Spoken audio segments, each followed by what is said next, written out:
Welcome to the Channelchek Takeaway Series. This program is provided for informational purposes only, and none of its content should be interpreted as a recommendation or solicitation to buy or sell securities. Investment decisions must be made by you or with the support of your financial advisor. A complete disclosure statement follows each presentation.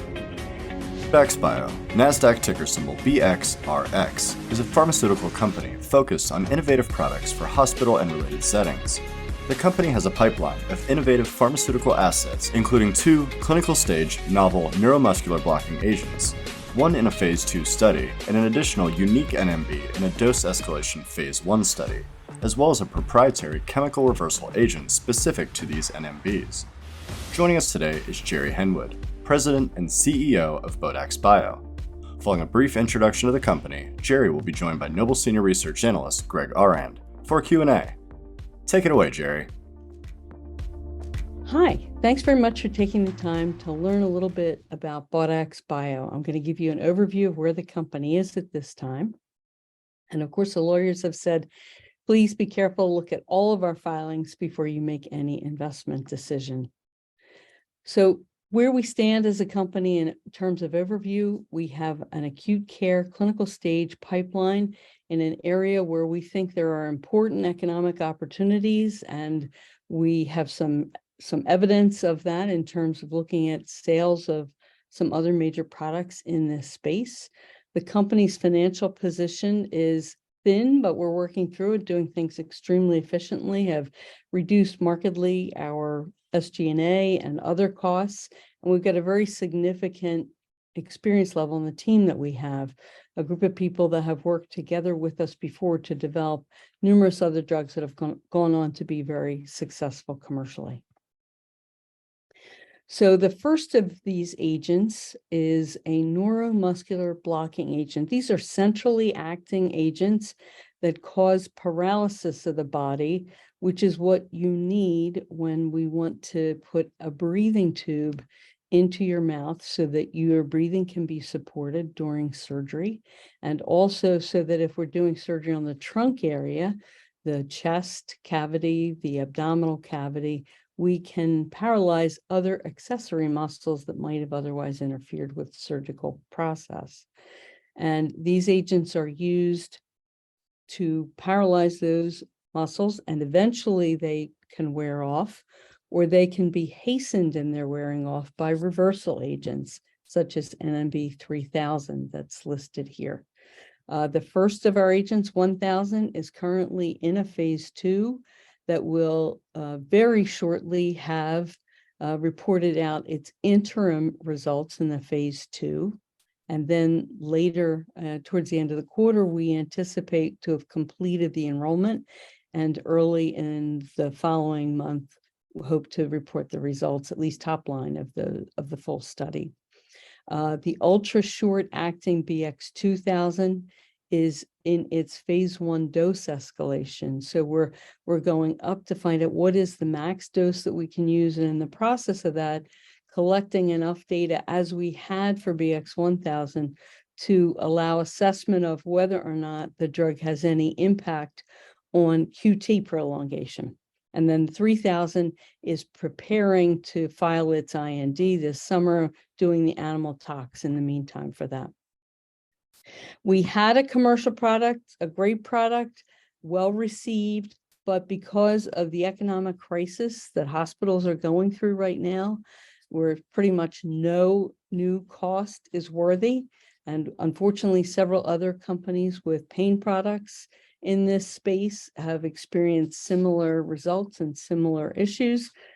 We made the decision that we could not, in fairness to our shareholders, continue to spend a lot of money to try to get this product to have more uptake against all of the market forces that were going on in this space right now because of financial hardships that almost every hospital is going through.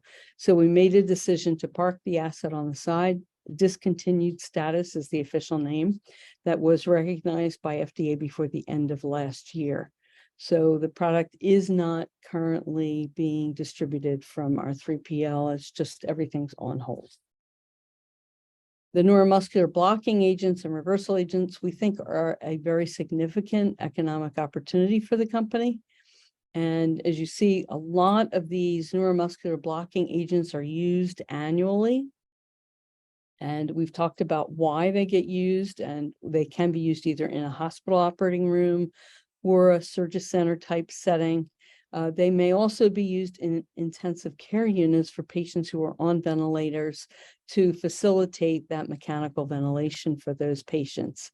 And we see more and more minimally invasive surgeries, including laparoscopic procedures, for which these agents are very helpful, and especially because you can control onset and offset with them. 1000 is viewed as an intermediate acting agent, meaning it has a natural wearing off or decay time of about 45 minutes, and the ultra short acting of about 10 or 15 minutes. These agents are specifically reversed chemical split by the 3000 compound, which completely reverses the blockade within approximately 2 to 5 minutes. These are based in terms of the reversal agent on data in primates. In that agent is in preclinical development. The tox studies are being undergone right now. We expect to file the IND in the summer of this year. So 1000 is the one in the phase 2. There are 4 treatment groups, low to high dose, and they're dosed on 1 milligrams per kilogram of weight. So there are 20 per group. The first interim analysis will be reported when 5 per group have been enrolled. We won't get analysis in terms of breaking the blind to see how did the low dose versus the high dose versus the intermediate dose do, or the active control agent, rocuronium, which is a well-used product out there on the market. But we will get the sense of whether or not we should drop a group because it is failing to work. For instance, is the low dose failing to work or not? So when we report those interim results, we will be able to say, no, we should continue with that group or not, and also talk about the safety observed so far. These subjects are those undergoing hernia repair and other surgeries. So the timeline we talked about is in January. That first interim analysis will be reported. We expect to complete enrollment by the end of March and top line results in April. 2000 in the dose escalation study will look at how well is it tolerated as we move up the chain. How good does the safety look as we move up the chain of doses? It's used in healthy volunteers who agree to be intubated. And for these first-in-man studies, which we finished the 1000 and are on to the second phase 2 study, but this 2000 study, FDA has insisted that the patients already be intubated before we put the agent on board. So we're looking at the effects on the rest of the system from this agent, and also looking particularly at the cardiac QTC interval, trying to de-risk this issue early in the development rather than later in the development, and in the course of doing a study where we're pushing the dose anyway. We're characterizing the pharmacokinetics of individual ascending doses of this agent and looking at the paralysis profile, the neuromuscular blocking profile. So in January, we're into the 3rd cohort, and we'll continue through these cohorts. It's possible that we could get to cohorts 9 and 10 or 8, 9, and 10, but it's also quite possible, based on what we saw with 1000, that we may have reached the max dose at 7 or 8 cohorts, in which case this study will definitely complete this year, we believe. 3000. So in these studies, we're doing dose finding by good laboratory practices to decide what's the range of doses that should be studied in the tox study to get to an adequate multiple of what we believe we'll be using for the human dosing study. The studies have initiated dosing will have initiated dosing in this quarter.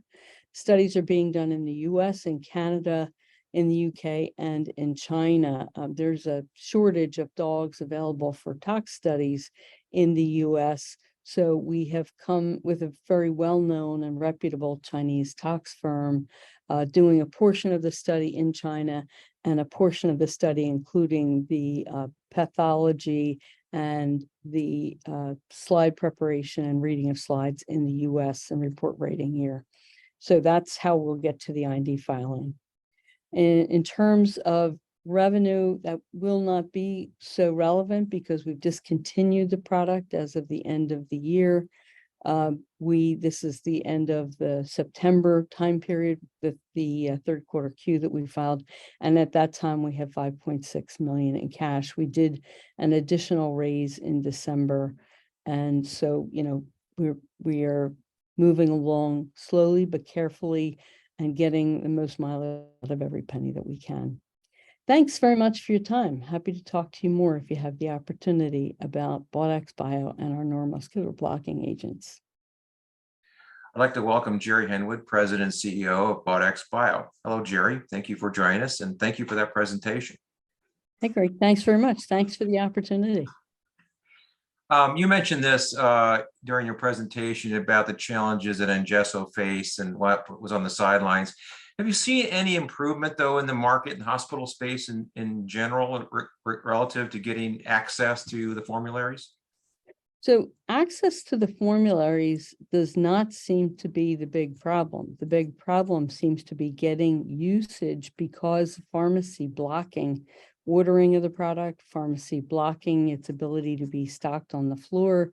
And of course, for products for anesthesia, they've got to be in the OR. They've got to be available. And that has been a major problem, even though we have a cute little vial that fits in the Pyxis cart. But getting the product proximate to usage in an environment where there are very inexpensive opioids that can be used. Hospitals right now are so sensitive to cost that one agent that lasts all day for roughly $50 average acquisition price compared to opioids that can be used for about 20 some dollars a day. That's a change that they don't want to make because they're in really, really tight financial situation. Just for 30 seconds to go on, during COVID and even now, because of both reductions of staffing, both nurses in the PACU and the ICU on the floor, as well as reduction in many cases of anesthesiologists who also had a fair amount of retirements in 21, 22. They just can't do as many surgeries, or patients are popping up positive for COVID and can't come in to have their surgery done, or staff people have gotten it and can't show up for work that day. So they continue to be hampered both directly and indirectly by COVID. And as a result of that, the revenue flow that normally would come from surgical procedures well done isn't happening. And medical patients who might have had a problem that could have lasted a day or two longer, often coming in much more complicated because in many cases they didn't have treatment that they should have had during COVID. And so they're much more expensive to the hospitals than they were before. And there's no balance between the two in terms of medical and surgical revenue flows. So it's a really tight situation. We're sympathetic to that, but it has caused them to make choices we think they would not have wanted to make in normal times in terms of more use of opiates instead of less use of opiates, which is where the clinicians would like to be. Well, unfortunately, I think your experiences in the COVID environment were experienced by a lot of other firms that were early in launch phase and just didn't have the capabilities to address the cost acquisition side. But let's focus on neuromuscular blocking agents then, because that's really where the pipeline is and the forward look for Baudax Bio. You gave a little bit of information about it during your presentation, but what is the actual market opportunity as you see it in neuromuscular blocking agents? Well, if we look at reference agents and where would these agents likely potentially get used, we would say that there's a big product out there on the reversal side that creates a very nice big umbrella, and that is Sugamidex, generic name, trade name Bridion. It's a product marketed by Merck that, according to their Q3 report, is annualizing at about $1.6 billion in sales. And that's just for the reversal agent. It's often used with generic agents that are used as blocking agents. And where we think there's an opportunity, and I'm not saying this is a $1.6 billion product, although that would be really swell, But we think we can participate in this market in a meaningful way because we have the opportunity clinically, if the profile holds based on early work and some of the primate work, if that profile holds, and we can be a little bit faster in onset than the existing curonium family of agents that are used for blockade. And our reversal agent can save a couple of minutes, a minute to 2 minutes versus Sugamidex on the reversal side, then we can save enough time in the course of a day in a surgery suite to fit another case in. If we say an average case is going to be, 35 to 45 minutes. And so we think that's meaningful to hospitals, and we think there's a clinical benefit in there too. That's that much less time that the patient's exposed to the paralysis, the neuromuscular blockade, which is all the better if that can be the case. We think that in addition, if we look at the oldies but goodies, or oldies but not so goodies, succinylcholine is a blocking agent that's been around way longer than I have, which is pretty long. And as it's an agent that has fairly abrupt onset, which can be good for cases like an emergency surgery or something, but it has side effects called vesiculation, where it makes the muscles feel like they're moving all the time. And so often patients will feel really sore and like they've been through a war by the time they get out of anesthesia from that action. So these agents that we're talking about developing 1000 and 2000 do not appear to have that property at all, and yet can be fast onset. So they could be used for what we call crash induction, we believe. And then the reversal agent that would have paired with succinylcholine is neostigmine, another older agent that has lots of other side effects. It would be nice if we could replace that and get a very cost-efficient process so that we're only very slightly more than succinylcholine and neostigmine might cost together, and significantly less than Sugamidex plus the curonium family agents together. So that's sort of some of the philosophy that is giving us great enthusiasm. There's an opportunity here that will not be hampered by the same factors that hurt us with respect to what's going on in the hospitals right now with Ingesso. Well, you mentioned Sugamidex and some of the oldies but goodies in the space, but have there been any recent approvals? I mean, Sugamidex was like 7-8 years ago, if I'm not mistaken. Is that correct? And if there hasn't been anything more recent, why not? Well, the only other agent that is slightly more recent is an agent that's used more for what I would call conscious sedation, more like propofol or that characteristic of agent that's out there, really different kinds of uses than what you'd be using a paralyzing agent for. But in the space that we're in, the true neuromuscular blockade and reversal, Sugamidex is the most recently approved product. And the curonium family of products, I think they're like 16, 17 years ago that those were approved. Oh, yeah. You mentioned BX1000 is your intermediate acting neuromuscular, and BX2000 is ultra short acting. And the duration of action is different. But how are they used differently as far as types of surgery that are being done? So ultimately, we'll need to do some more market research with a slightly more advanced profile for 2000 than we have currently, like when we have its phase 2 data. But for right now, we're believing that 1000 would be the sort of intermediate duration of surgery likely replacement, where somebody wanted to use a different agent and wanted to have a different way of reversing it. But for crash induction, it might be 2000. That looking at the succinylcholine, because it has a very short natural duration, like 10 to 15 minutes. And so particularly if you were putting somebody on a ventilator, you don't need a whole surgical procedure's worth of duration of action, and you may be using a combination of agents to help that patient remain comfortable while they're on it. So it could be a good starting point for that. And possibly other indications, you could, we believe, ultimately infuse the product if you wanted to have a longer duration. But we'll have to continue to look at whether that would be cost effective or whether there's a niche that works best for 2000. But 1000 is likely to proceed along more quickly barring any safety issues, because it looks like it matches market needs most perfectly right now. Excellent.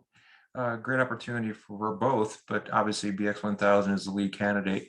The reversal agent BX3000 is specific to BX1000 and BX2000. How important is the specifics related to those agents? How important is that?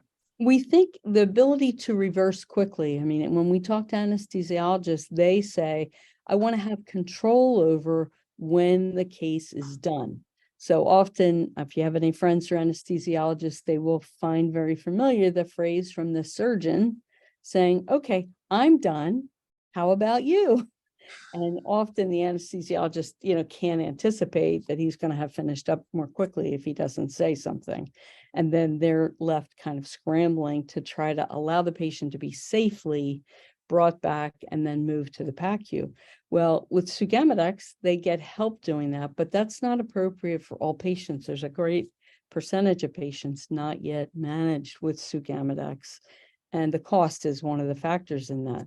We think we can help with that, but we also will act a bit faster because this is a chemical interaction where we cleave the neuromuscular blocking agent. So very quick cleaving and reversal, which we believe will save us a couple of minutes versus Sugammadex, which is a more enzymatic type process.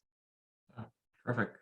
BX1000, again, as you mentioned before in your presentation, is in phase 2 at this time. The question I have is, and for the viewers, are these trials expensive to run? Well, everything is relative, right? So compared to over-the-counter products, yes, but compared to lots of other therapy areas like longer duration diseases like arthritis, bowel immune disorders, cancer, these are very inexpensive to run. They are slightly less expensive than the pain studies, but it is an opportunity for us to accrue patients that count towards both the induction agent, the neuromuscular blocking agent, and the reversal agent. So once we've gotten 3,000 through the IND and a couple of preliminary studies like absorption and distribution, like pharmacokinetic type studies, then we should be in a position to test it in a small population together with the blocking agent. And assuming everything looks fine there, then to include it in those studies going forward, where the same patient is getting blocked and reversed at the same time, and that data can count towards both of those NDAs. I see. So it becomes more cost efficient as we go along. Terrific. And BX1000, as I mentioned, is in phase 2, as you mentioned as well. And you also mentioned results, at least some interim analysis comes out shortly, and then you expect possible top-line results in probably early second quarter. What happens after that point? So after that point, two things will happen. We will also have some interactions with FDA to look at the completion of the phase 2 program and what the phase 3 looks like. Often we're into special populations, so we would need likely to look at patients who might have cardiac surgery or patients who may be having other, pulmonary surgery or things like that to make sure there aren't any special issues or concerns that would arise in those surgeries that are particular to these agents. And we will also be looking at how we've been doing in the dose escalation on 2,000, but assuming the safety profile for 1,000 is holding well, we would continue to plan to move that along and keep that going such that we could be in a position to file the new drug application for hopefully that and a reversal agent in the 2025 period. Terrific. And BX2000 is in phase 1 dose escalation. When do you expect to select preferred doses and then move to phase 2, if you can give some timeline there? Sure. So we kind of have to get to a max dose to find out what is the maximum effective dose, and then estimate what the ED50 and ED95 at the dose to get to 50% of the effect, and the dose to get to 95%. And then we'll be looking at dose selection in that range. Again, we'll, for the next study, likely need to test the low, medium, and high dose. And we like the idea of including an active control as we have in the study that we're doing for 1,000 right now, because it gives us a reference point versus something else that is actually working and used in clinical practice right now. Terrific. Your reversal agent, BX3000, I think you target a mid-2023 IND filing somewhere in the summer. What studies are being done to support the IND, and given the specificity, will trials need to be run in conjunction with BX1000 and or 2000? Yeah, so we're not going to try to cover the universe right here. We don't have an hour for this discussion, but just to sort of capsulate it, there are dog studies, there are some rodent studies that are required to be done, tox at various ranges of doses. And we also will have pharmacokinetic and toxicokinetic studies that need to be done in preparation for safe use in human subjects.